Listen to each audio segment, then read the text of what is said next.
Welcome to episode 2 of the Victory Again podcast. I'm Joe Smeltzer, joined by Brandon Walker, both of us from Nittany Sports Now, covering Penn State.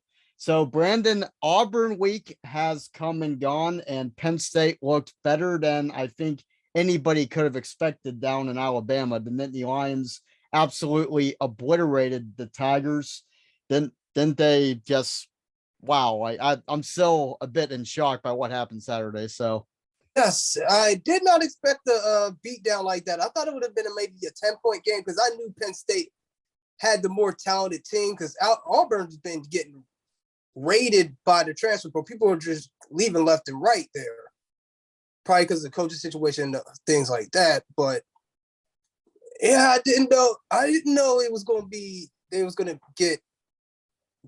to go in there and beat the crap out of them like that. And they were efficient. Sean Clifford was efficient. They didn't have any touchdown. He didn't have a touchdown pass. Yeah, he had a rushing touchdown, but he didn't. Well, no, he had a rushing touchdown, but not a touchdown pass. Right. Defense looked great. They allowed basically 6 points while the game was competitive. I know they gave up a couple big plays, but for the Manny Diaz defense, when you are aggressive, that's bound to happen. But they bended, but didn't break.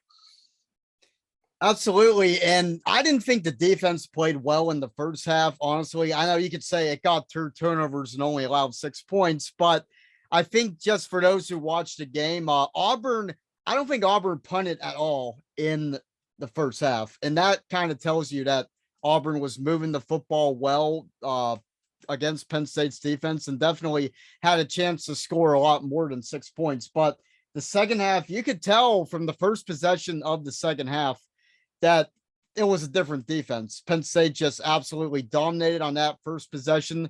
And then the rest of the game, it was Penn State's game, and the defense really set the tone in the first drive of that second half. But the biggest story, I think everybody can agree, was a player on the other side of the ball, a player that you wrote about, Brandon, pretty extensively in a column that's on our site. Nick Singleton. The Nick Singleton show is in full swing, whether it's Happy Valley, Jordan-Hare Stadium, wherever. This kid is the real deal, and we don't know how good he's going to be yet, but we know he's going to be good, and he was definitely good Saturday. Yeah, I'm not. You told me not to say go there when I get there, but I say this. You know it's special talent. You know a generational talent when you see one. You just know it. Like, there's not that many backs. Like Adrian Peterson came in years ago. Herschel Walker came back. Your dad probably knows about Tony. I don't know how old your dad is. He probably watched Tony Dorsett. Yep.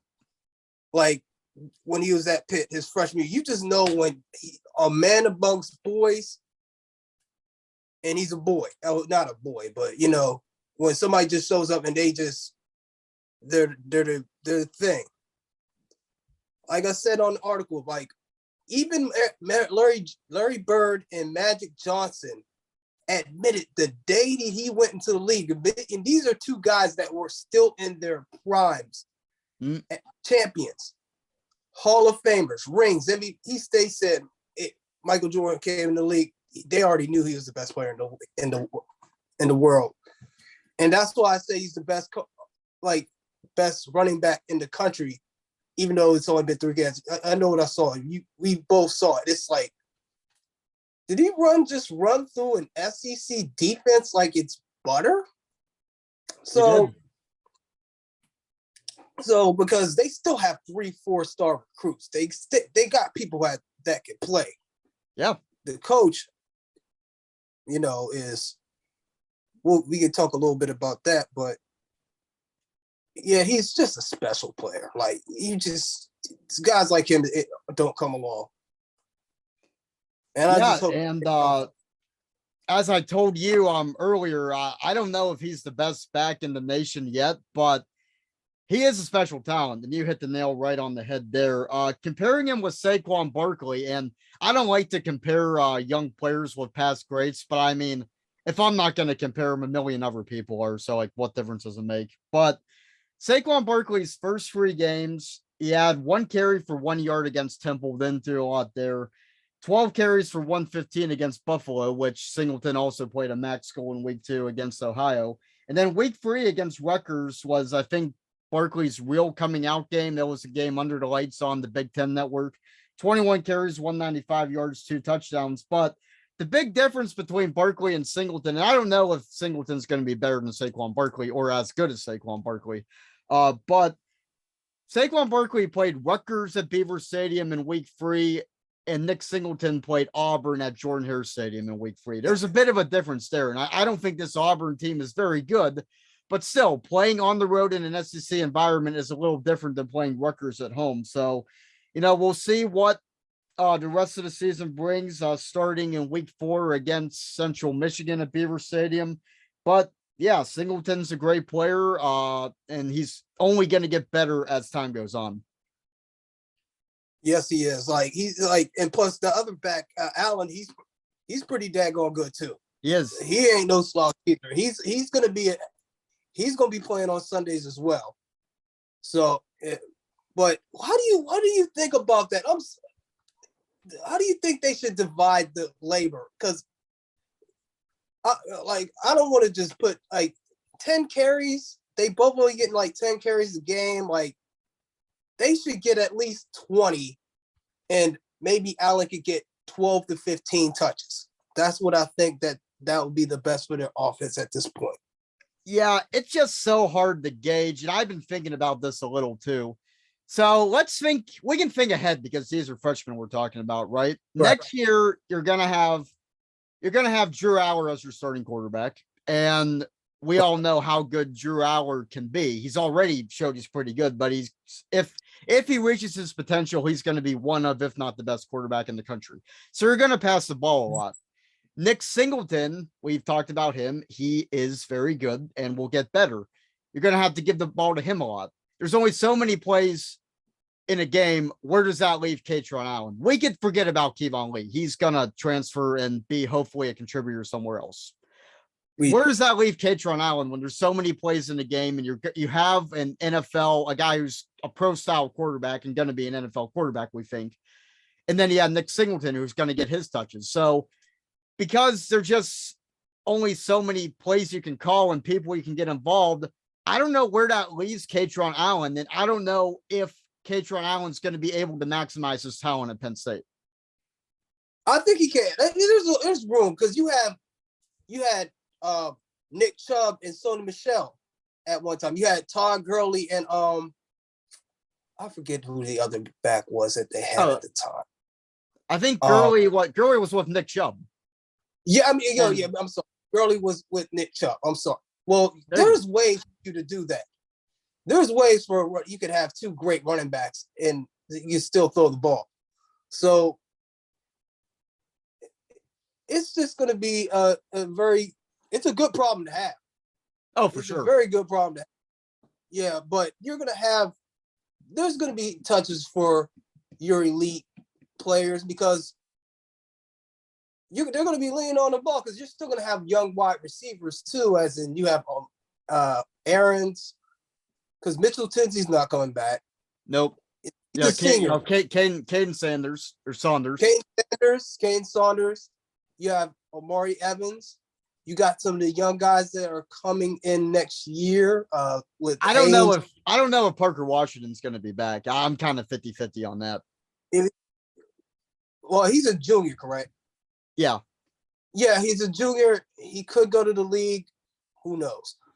But it's going to be a good problem to have, but it's just going to have to be.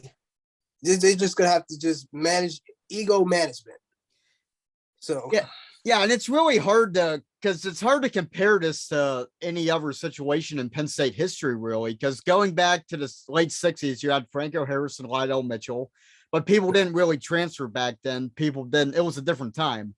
And then the most recent example is Saquon Barkley and Miles Sanders. But the difference there is that Miles Sanders was a year behind Saquon Barkley. Right. So he had to play in the background to Saquon for 2 years. But then when Saquon went to the NFL, Sanders became the starter and he balled out. With Katron Allen, because Singleton presumably is going to be gone after his junior year. Does Katron Allen want to wait 3 years to become the number one back? I don't know if he does. I think look, they're basically splitting carries already anyway.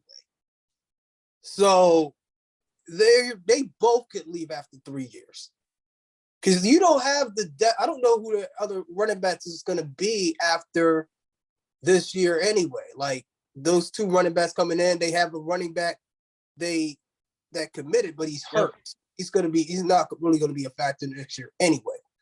So they can get a couple guys from the transfer portal that could back them up, just be bodies at running back, and that can work. I'm sorry, we're supposed to be talking about Central Michigan, but let's be real. They're going to Yeah, and you said it. This is perfect because I don't want to talk too much about Central Michigan. They're going to beat Central Michigan. Maybe they'll be sluggish and not win by as much as they should and leave us underwhelmed, but they're going to beat Central Michigan. I think everybody knows it. Central Michigan is coming into the year. We thought Central Michigan might be okay. They went 9-4 last year, beat Washington State in the Sun Bowl, but this year they lost to South Alabama by 2 touchdowns at home. So like, what are they going to do against Penn State? So yeah, we don't need to waste too much time on that. But while we're thinking about Central Michigan, Brandon, what are some things you're looking for in week 4 besides a win? I'll kind of start out. I'll say there's 2 things that come to mind. The first is, will Penn State start out fast in the first quarter? Because they're in a similar situation against Ohio, A, because both teams are from the MAC, and B, Penn State's going to be playing this game. It's going to be kind of a come down game after a big win because they beat Purdue on Thursday night. Then Ohio was anticlimactic, beat Auburn. Central Michigan, we think, will be anticlimactic. But the difference, I think, is Ohio, the team had a lot of juice because it was a home opener. It was the first time Nick Singleton, Katron Allen, Abdul Carter, another guy, and all these freshmen, Chop Robinson, transfer. First time all these guys were playing in Beaver Stadium. But now there's really no big storyline because the guys have played in Beaver Stadium before. But will they get up for this game the way they did Ohio? That's one thing. Another thing is I want to see Nick Singleton go for 200 yards. He went for a 179 against Ohio, went for a 124 against Auburn. Penn State hasn't had a 200-yard back since Journey Brown did it in the Cotton Bowl against Memphis in 2019. So Singleton's definitely capable of going for 200 against Central Michigan. The only thing I think that would stop him is that he wouldn't get enough touches because there'd be no reason to keep him in the game too deep into the second half because the score would be having Penn State way ahead. But I think Singleton almost got 200 against Ohio, was 21 yards away. I think he can do it this week. He's going to do it at some point, but why not just get the 200 out of the way, get that milestone out of the way this week? All right. What I'm looking for is number 1 to get out fast forward, 2, be health, and let's see how the young guys, like it's going to be like, remember when we played Ohio, see how the freshmen are going. This is a good developmental opportunity for the freshmen, Alar, the running backs, the receivers, everybody on defense. This is a good, valuable playing experience that they're going to have just in case when they play in Big Ten play, when somebody goes down, they can step in and play and they won't be overwhelmed. Because I think that's what happened last year. Because they weren't as talented and they still had some young players, but they were not prepared for if somebody, like when Sean Clifford went down, the next guy up couldn't deliver. So if Sean, I want to see particularly Aller, say if Sean Clifford goes down the game after that, I guess say the Northwestern game, Aller can come in and step up and play. I already know it. I think he can step up and play because he kind of proved it against Purdue. He did. And he did.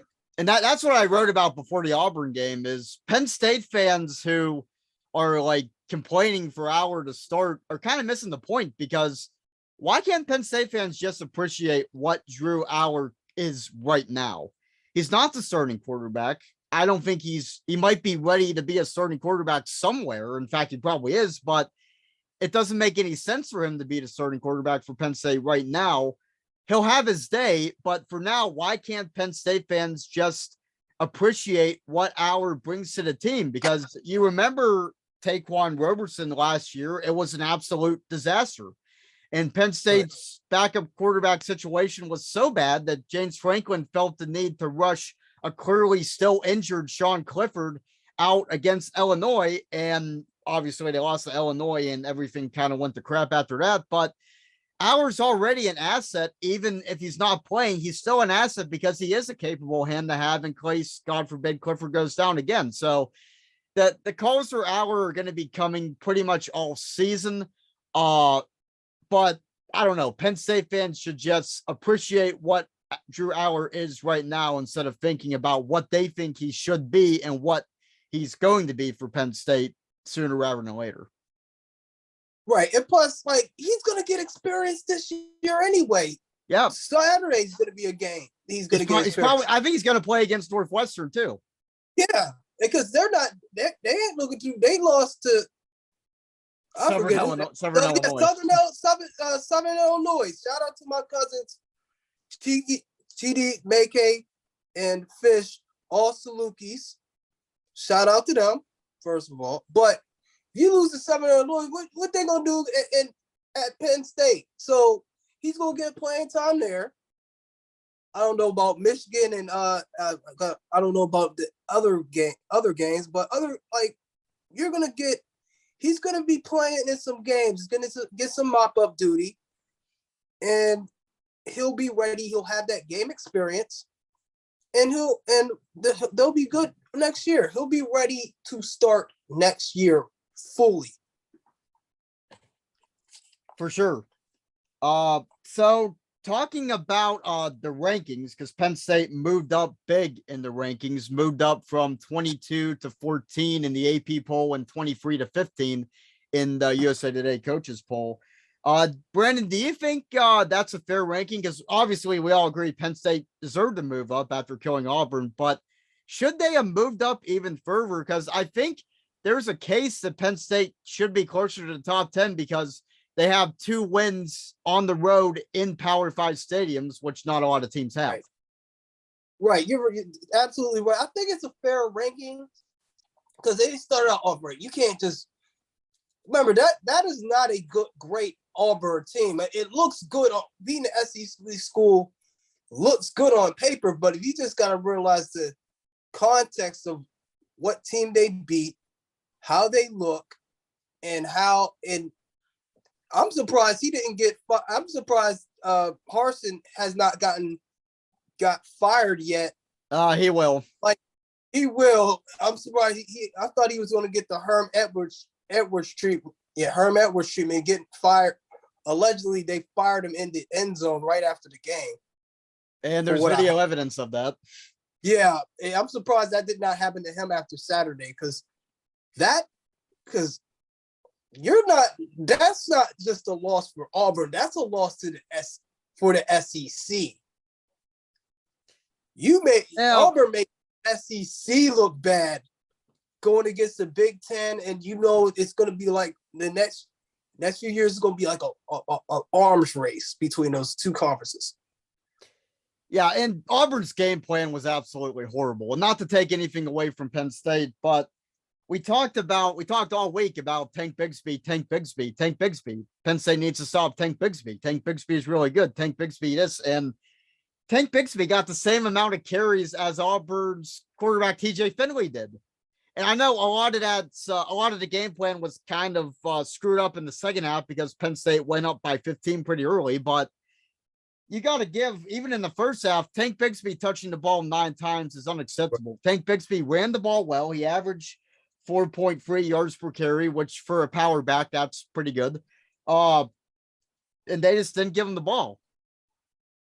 And then he called a timeout trying to figure the situation. Late in the first half, he called a timeout like while there was a review going on or something crazy like that, wasted a timeout, but it was bad on Auburn's end. It was, but The only thing that I didn't like about Saturday's game is when they went for it on 4th down on that quarterback sneak right after he got popped. That was one of the worst quarterback sneaks ever. Yeah, it wasn't the fact that it was a quarterback. It was the fact that he got popped like 2 minutes, like not even 2 minutes. It's more like 30 seconds ago. But you wanted to ask, what do you think their rankings are going to be? I think they'll be in the top 10 by the Michigan game. Oh, no doubt. That's what I think it's going to be. They're going to win, and other team, because remember, they have a bye before Michigan, too. So they have 4 weeks until Michigan. If they do what they should do against Central Michigan and Northwestern, and other teams are going to lose. Multiple top 25 teams are going to lose between now and October 15th. So I think they're definitely top 10.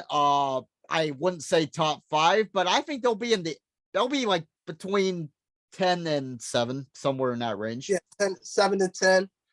I'd say, I can't see whatever other people's schedules. I know Ohio State plays Wisconsin. Michigan's got to go to Iowa, which, I mean, Iowa's not good, but that's still a tough environment. Right. But, yeah, so other things about Penn State, we haven't really talked about the defense yet. We talked about the defense collectively, but we haven't talked about individual players. 3 guys I want to talk about. Number 1 is Admiral Carter is a beast. The stats might not show it, but watching him and how that targeting penalty against Purdue, that was a kind of a precursor to how this kid plays. He is pedal to the metal 110%, just a perfect fit for Manny Diaz's scheme. And then the edge tandem of Chop Robinson and Adisa Isaac. Adisa Isaac is fully healthy after the injury. There's no doubt about that anymore. And then what a player Chop Robinson is, having a fumble recovery. I think he had a sack. He is absolutely what Penn State thought he'd be after he transferred from Maryland, where he played his freshman year last year. But what impresses you the most about this defense? And shout out to Johnny Dixon, who is a really aggressive quarter, a guy that can blitz in Manny Diaz's scheme. There's just a lot of guys to talk about. But Brandon, is there anything in particular that sticks out to you about this defense? I like, you know what? The glue to the defense is PJ Mustipher. Because when he went down, everybody talks about Sean Clifford, but when he went down, same game. That's when everything fell apart. So him being the glue to that defense, the leader, the captain that he is, his stats might not show it, but he is the heart and soul of that defense that allows Chop Robinson, Adisa Aarons, Danny Davis Sutton to go after like Abdul Carter to be a head buster in the linebacker core. Curtis Jacob making plays. Yep. Making sure the Jonathan Sutherland is transitioning into being into linebacker. Helps this secondary. Joey Porter Jr. being where he is. There's like nowhere to stop. And I'm going to probably talk about that in the next couple of days, how about that defense as well is good enough to play in the big games. That defense is ready. And you mentioned Joey Porter Jr., and this is something I've been thinking about. This is a few weeks away, but since Penn State has 2 easy games coming up plus the bye week, I think we're entitled to think ahead a little bit. The players obviously have to, not think about that, but us as reporters and viewers, we have nothing to lose by thinking ahead. The Ohio State game is going to be huge, right? Even if Penn State drops their next, I think they have 4 games. Even if they drop every game, the Ohio State game is still going to be big. They're not going to drop every game, but just hypothetically. But assuming Penn State is 6-1, which I think is the worst case scenario going against Ohio State. That game. Hold on. That whiteout game is looking like a pretty good game too. Yeah, Minnesota's a good football team. Big game too, because Minnesota's out here looking good too. Yeah, but you'll have to favor Penn State in that one, Right. just hypothetically. But let's just say they're 6-1, which is where we think they'll be. That's going to be an even bigger game than it would be in a normal circumstance. So the match, and this is, I know I mentioned Joey Porter Jr., but getting to him now, the matchup between him and Ohio State's Jackson Smith and Jigba, assuming God willing both are healthy, that's going to be maybe the best DB receiver matchup you'll see all season. In fact, I think it will be. So I am looking forward to that, and a lot of NFL scouts are too. Oh yeah. Oh yeah. That's that. I look forward to that matchup. That's going to be two bulls going at it. They both physical. I love a good cornerback wide receiver matchup. That's like going one-on-one, like going after rebounds for basketball. I love it. So, and then now they say the Michigan game is going to be it's amazing. I think that was announced a while ago. I know there was a tweet about it today, but I think that's been out. Yeah, that's going to be a big game. It might be, I think it's either going to be big noon Saturday or it might be an ABC game at night. I don't know. But either way, that might be a game day game. Yeah, that's what I was thinking. I think it's going to be a game day game. I'm guessing that will be. I'm pretty sure that they will. And because big noon. Did they announce the time what the Ohio State game? What time that's going to be? They haven't announced it, but it's going to be on Fox, and there's a World Series game that night, so you can kind of do the math there. That's for sure going to be a noon game. It's not official yet, but the Central Michigan game, while we're on that topic, that's going to be a noon kickoff. Northwestern is going to be 3:30, and then Minnesota is going to be the whiteout. But aside from that, plus the Ohio State game, which we're pretty sure will be at noon.